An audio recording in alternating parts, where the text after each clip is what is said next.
Probabil că stăteam în calea unor planuri, nu știu. Li s-a cerut de alții să fiu dat afară.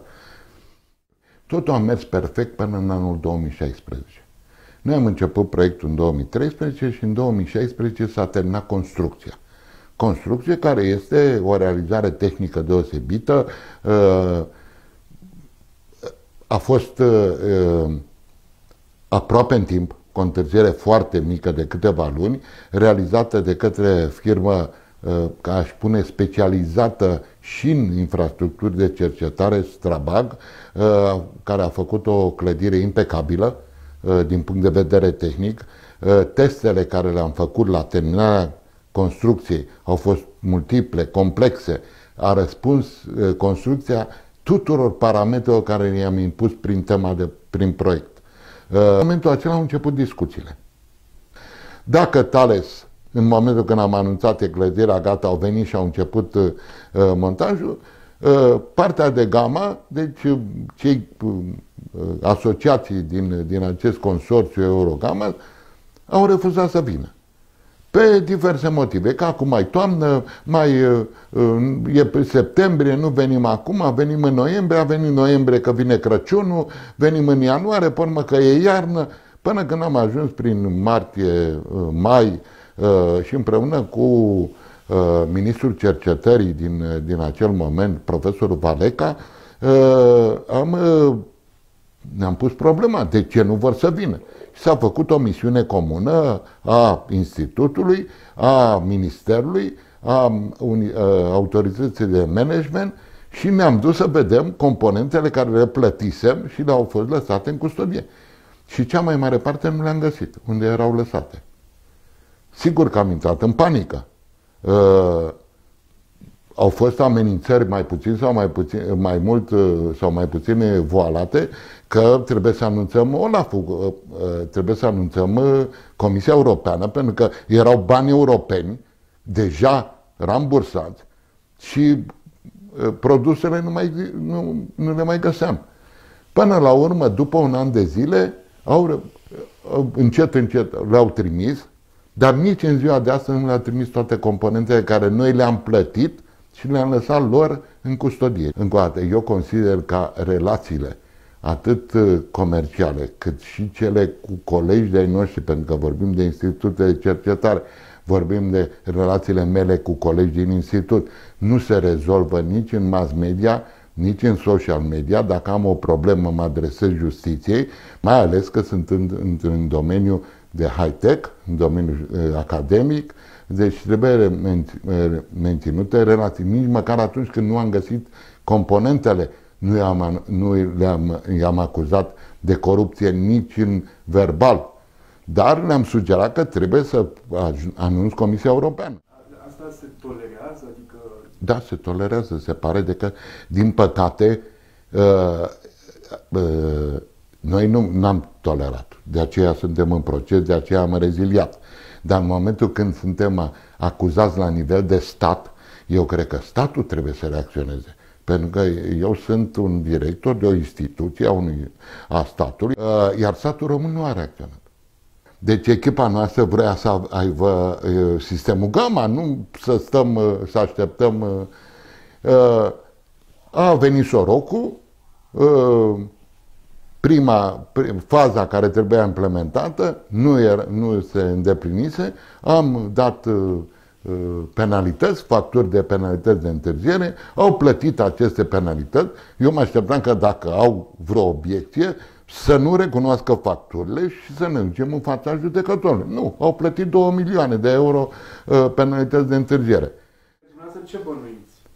Prin faptul că ei au plătit atât de repede? Deci eu bănuiesc că nu au vrut să-l implementeze. Asta e singurul lucru. Am găsit în presa italiană anunțuri că Italia și-a construit un centru în sudul Italiei, în Calabria, și ei spuneau, după proiectul care a fost făcut pentru ei, cu echipa dedicată ei. Deci ei au construit un centru similar, pe echipa dedicată ei nu trebuia să vină să monteze la noi, ei s-au dus în Calabria să monteze. Între timp, după ce au început să plătească penalități, au început cu tot felul de pretexte. Că nu e bună șapa, că nu e bună scara, că nu e bună asta, lucruri care le-am demonstrat că nu sunt valabile.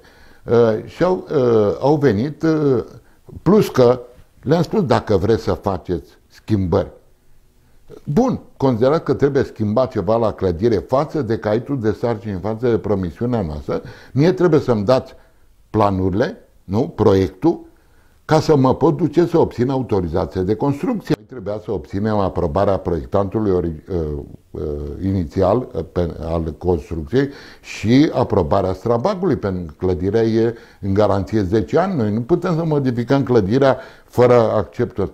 Dacă nu mi-au trimis nici în ziua de astăzi ce vor să schimbe. Ei, și le-am spus celor doi directori generali, vedeți, au venit cu niște pretexte, dar nici măcar cu ce schimbări vor. Și au studiat clădirea, au venit și mi-au spus, clădirea este în perfectă ordine cu ce ne-ați promis la licitație, noi ne luăm angajamentul să montăm în 2 luni absolut tot sistemul. Da? Înscris. S-au dus și până m-am primit telefon, nu suntem lăsați. Și toate aceste documente sunt la judecător. Toate aceste lucruri am informat toate autoritățile statului în momentul când se întâmpla informat. Și la începutul lui noiembrie 2018 ne-am trezit că suntem chemați în judecată. Și cereau penalitățile înapoi. Am zis, bun, să zicem, ne ducem la judecător și am zis, dar pe lângă asta au cerut judecătorului să suspende proiectul Alien până să termine procesul. Un proces de genul ăsta, mai ales că erau 2 milioane în joc, durează ani de zile. Deci era riscul ca tot proiectul să se oprească, să nu-l implementăm, să dăm banii Comisiei Europene, tot ce am cheltuit înapoi și să rămânem și cu un lucru neterminat. Ca un pod care e făcut până la jumătate și am rezoluționat contractul. Astfel încât să decuplăm problema unui contract comercial nereușit de implementarea proiectului ELI. Și în momentul când am rezoluționat contractul, am fost liber să continuăm implementarea proiectului. Cu o problemă. Nu mai aveam toți banii pentru Gama.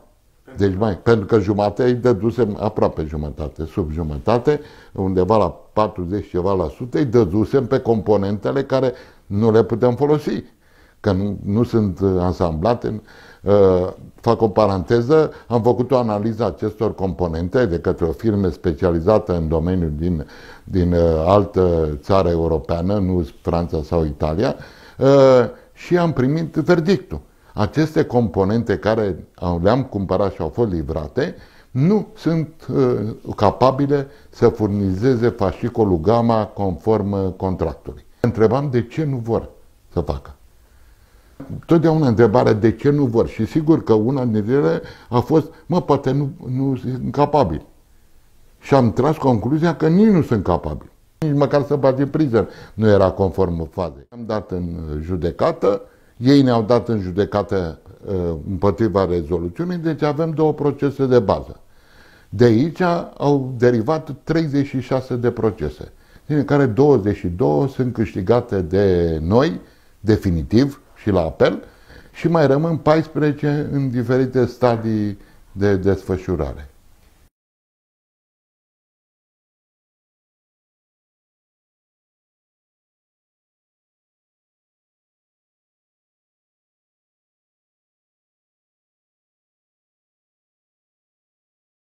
Da, au început să apară nemulțumiri, sau disensiunile, da?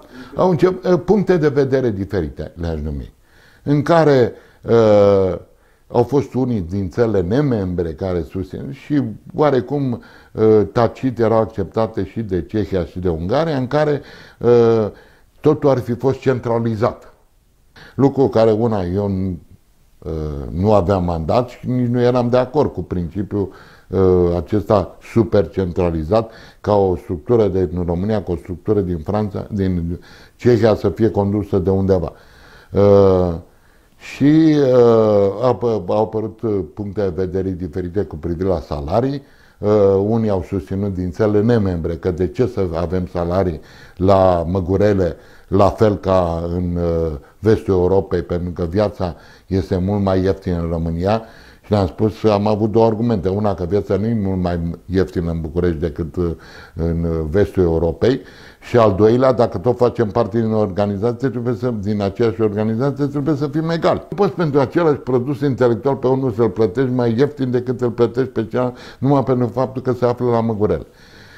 Și au fost discuții de faptul cum se gestionează fondurile pentru operare. Pentru că aici, datorită faptului că România a promis mai mult decât celelalte țări, în 2012 a promis și au luat angajamentul că o treime din operarea acestui centru va fi susținută de Guvernul României. O treime de membrii ERIC-ului, așa cum e în statut, și o treime cercetătorii de la ELI să participe la proiecte naționale sau internaționale ca să-și asigure banii necesari cercetării. Celelalte două țări, Cehia și Ungaria, au promis numai 20%. În momentul acela am zis, dacă România va continua să-și țină promisiunea, diferența de 10%, eu nu o văd normal să o punem la comun, ci cred că trebuie dezvoltată comunitatea științifică din România. Și am reușit să facem toate documentele și statutul final după aceste principii, toate trei țările, și să-l trimitem la Comisia Europeană.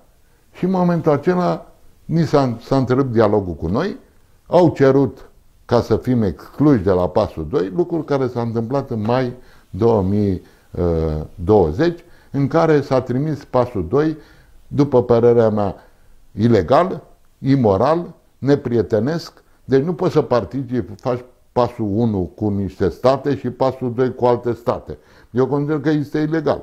Bun. Credeți că e întâmplător faptul că ați fost demis când a apărut această presupusă ilegal? Nu, probabil că e ilegal.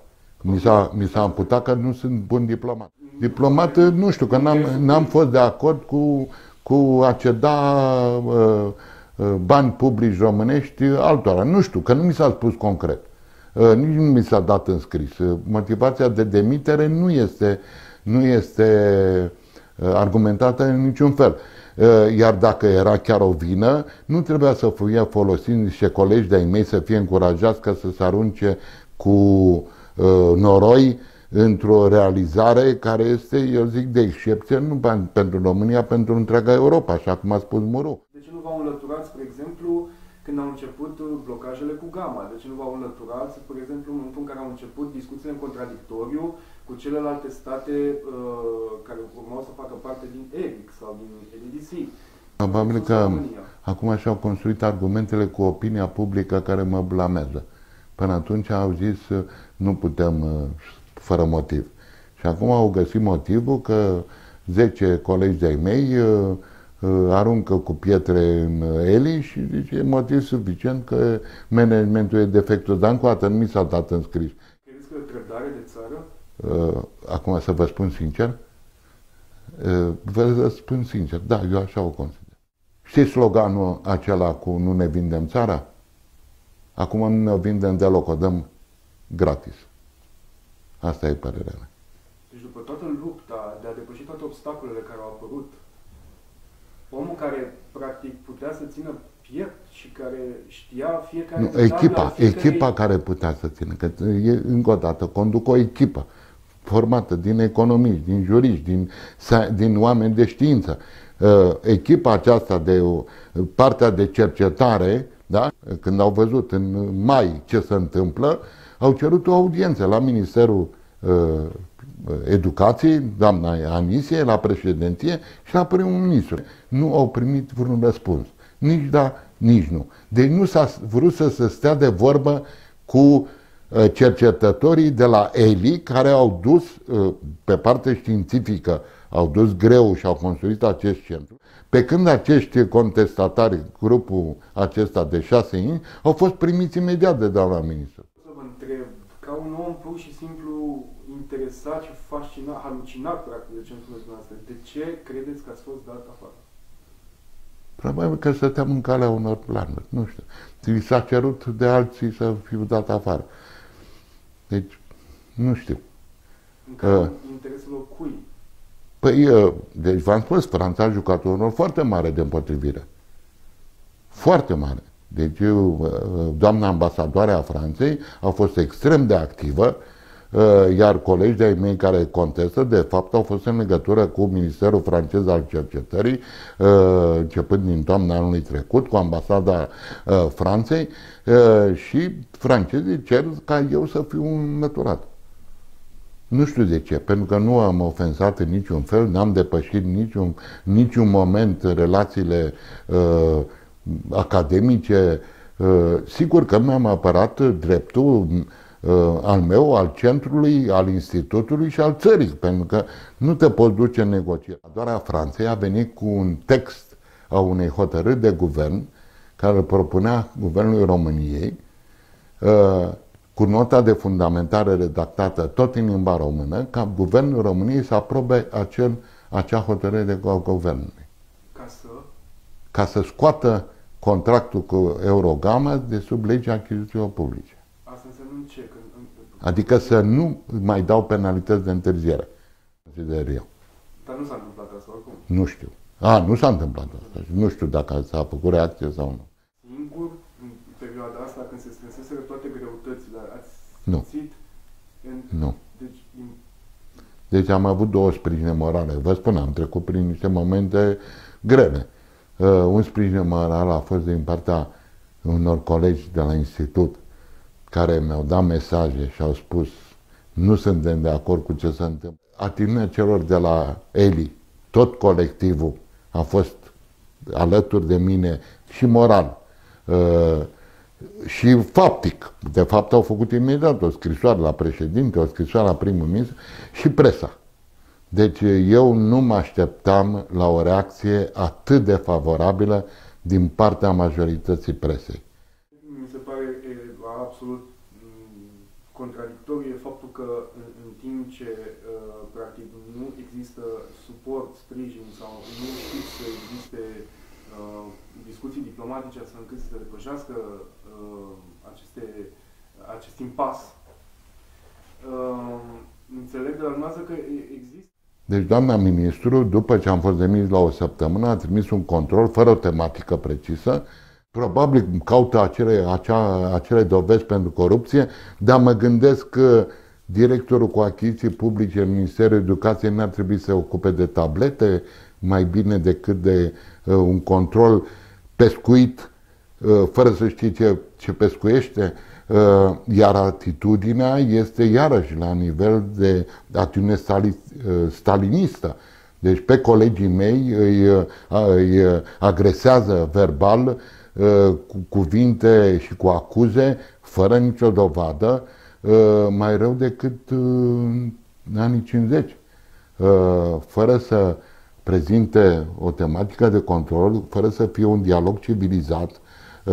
Sigur, un control își are rolul lui. Eu totdeauna și ca director am respectat controlele, dar dialogul trebuie să fie civilizat, că nu suntem nici hoți de cai și nici câștigați la târgul de sclavi. Iar cei de la minister, chiar dacă sunt în control, nu sunt superiori noștri în niciun fel, nici uman, nici profesional. Iar atitudinea acestor domni este sub orice critică și este încurajată, atitudinea încurajată de doamna ministru. Credeți că sunt atât de important încât eu ca persoană stau în calea unui stat sau în calea unui ambasador? Nu, eu nu sunt. Eu sunt o persoană, dacă e Zamfir, o persoană. Eu cred că scopul este centrul LMP. Și probabil că se dorește ca acest centru să nu mai fie ce este acum. Funcțional, operațional, să fie cel mai mare centru din domeniul din lume. Deci noi n-am cheltuit niciun ban, am dus toate la îndeplinire, în afară de Gama, care urmează, în banii care au fost aprobați în 2012. Deci nu am încălcat absolut nicio regulă și, încă o dată, nu așteptam nici statui, nici mulțumiri, nici ieșiri din comun, că până la urmă ne-am făcut datoria. Dar nici o comportare în care suntem mai rău decât traficanții de carne vie, proxeneții. Deci suntem tratați în ultimul... Știți că au început să plece? Asta vă întreb. Ce se întâmplă? Deci, am adus în 200, cele trei categorii cam egale, o categorie cam 50 de persoane, 50-60 sunt români care s-au întors din diferite locuri din lume, o altă categorie sunt străini care au venit. Deci avem 100 de oameni, peste 100, care au venit din 26 de țări ale lumii. Au plecat acum o săptămână, am primit o solicitare din partea unui italian. Am primit acum, am avut o discuție cu un coleg care a venit din Statele Unite și a zis că el în atmosfera asta nu mai stă. N-au fost primiți în audiență. Deci președintele țării și primul ministru și ministrul educației, acest grup de cercetători de la ELI au solicitat ca reprezentanților să fie primiți, să fie ascultați. Nici măcar nu li s-a răspuns. Și atunci nu e o deziluzie din partea lor? Negru scenariu. În cel mai rău caz, cum va arăta ELI peste 7 ani? În cel mai negru scenariu, la anul se închide centrul. Nu-și dau seama acești oameni că ceea ce fac acum poate să ducă la închiderea centrului. Și vă spun cum se duce la închiderea centrului. Pleacă toți. Eu m-am întors din străinătate din dorința de a aduce institutul unde am fost educat și unde am primit toată expertiza de care am avut nevoie în cariera mea, am primit-o la Măgurele. M-am întors ca să ajut institutul și tot colectivul să revină la ce a fost. Și chiar mai mult. E normal că în momentul când o muncă de 10 ani în cazul ELI sau o muncă de 15 ani la IFIN este călcată în picioare de niște oameni care nu pot să ridice nici măcar o pretenție cât de mică că pot să facă așa ceva, că au dreptul să deschidă gura și sunt încurajați de autorități, sigur că este extrem de dureros. Extrem de dureros.